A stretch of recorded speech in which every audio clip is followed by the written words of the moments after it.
The Second Book of Samuel. Chapter 15. After this, Absalom prepared a chariot and horses for himself, and 50 men to run before him. Absalom rose up early, and stood beside the way of the gate. When any man had a suit which should come to the king for judgment, then Absalom called to him, and said, "What city are you from?" He said, "Your servant is of one of the tribes of Israel." Absalom said to him, "Behold, your matters are good and right, but there is no man deputized by the king to hear you." Absalom said moreover, "Oh that I were made judge in the land, that every man who has any suit or cause might come to me, and I would do him justice." It was so, that when any man came near to bow down to him, he stretched out his hand, and took hold of him, and kissed him. Absalom did this sort of thing to all Israel who came to the king for judgment. So Absalom stole the hearts of the men of Israel. At the end of 40 years, Absalom said to the king, "Please let me go and pay my vow, which I have vowed to Yahweh, in Hebron. For your servant vowed a vow while I stayed at Geshur in Syria, saying, if Yahweh shall indeed bring me again to Jerusalem, then I will serve Yahweh." The king said to him, "Go in peace." So he arose, and went to Hebron.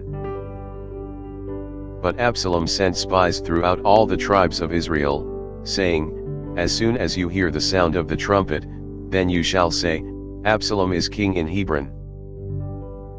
200 men went with Absalom out of Jerusalem, who were invited, and went in their simplicity, and they didn't know anything. Absalom sent for Ahithophel the Gilonite, David's counselor, from his city, even from Gilo, while he was offering the sacrifices. The conspiracy was strong, for the people increased continually with Absalom. A messenger came to David, saying, "The hearts of the men of Israel are after Absalom." David said to all his servants who were with him at Jerusalem, "Arise. Let's flee, or else none of us will escape from Absalom. Hurry to depart, lest he overtake us quickly, and bring down evil on us, and strike the city with the edge of the sword." The king's servants said to the king, "Behold, your servants are ready to do whatever my lord the king chooses." The king went out, and all his household after him. The king left 10 women, who were concubines, to keep the house. The king went out, and all the people after him, and they stayed in Beth Merhook. All his servants passed on beside him, and all the Cherethites, and all the Pelethites, and all the Gittites, 600 men who came after him from Gath, passed on before the king.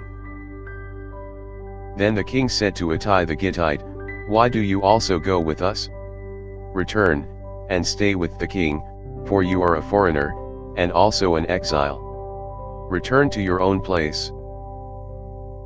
Whereas you came but yesterday, should I today make you go up and down with us, since I go where I may?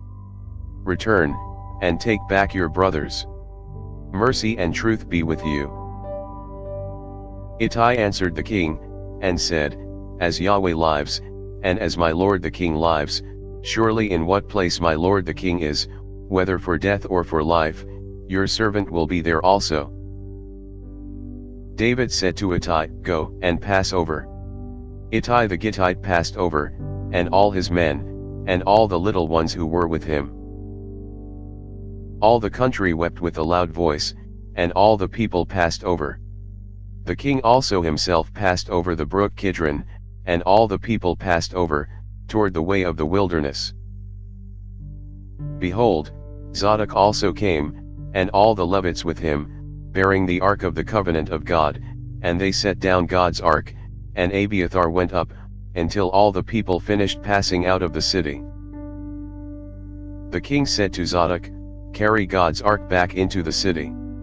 If I find favor in Yahweh's eyes, he will bring me again, and show me both it, and his habitation. But if he says, I have no delight in you, behold, here I am. Let him do to me as seems good to him. The king said also to Zadok the priest, Aren't you a seer? Return into the city in peace, and your 2 sons with you, Ahimaaz your son, and Jonathan the son of Abiathar. Behold, I will stay at the fords of the wilderness, until word comes from you to inform me.